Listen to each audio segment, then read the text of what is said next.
Hello mga kahanap bahay, good afternoon. Narito ako ngayon sa Green Meadows Residences Phase 4. So konting update lang para may idea kayo ano na ba ang development dito sa Phase 4. So nandito tayo ngayon sa Gate 1 ng GMR4. Ito yung Gate 1.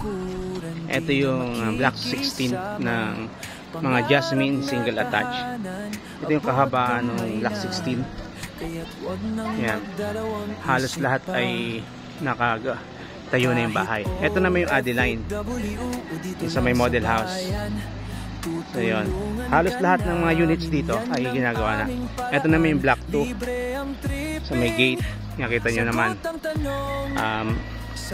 mga 40%, 30 to 40% na yung construction.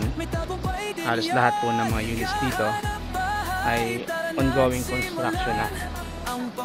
So ayan, ito yung sa may area lang ng model house. Hindi na tayo pwedeng pumasok sa mga ongoing construction na block kasi bawal po tayo magpagala-gala dahil nga delikado. So ayan, dito sa area na to wala na pong available. Once na may available or open, mabilis pong nasa-sold out. Ang available po natin dito sa San Jose ay sa Green Meadows Residences Phase 5. Meron pa tayo doon Linnea, meron pa tayong Jasmine, and yung bagong model na nilaunch doon, yung Carnation. Meron pa tayo at yung mga naubusan ng Tangerine.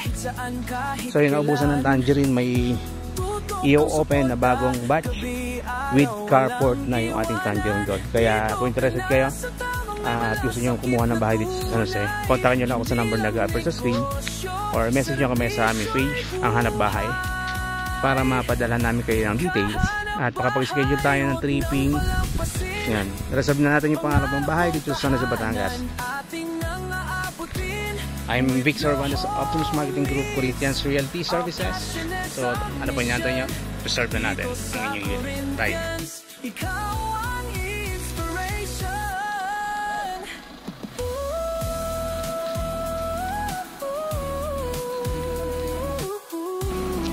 Ang quick video update para sa mga clients natin dito sa Phase 4. Sa may gate 2 lang ako nakapwesto ngayon kasi may tripping tayo.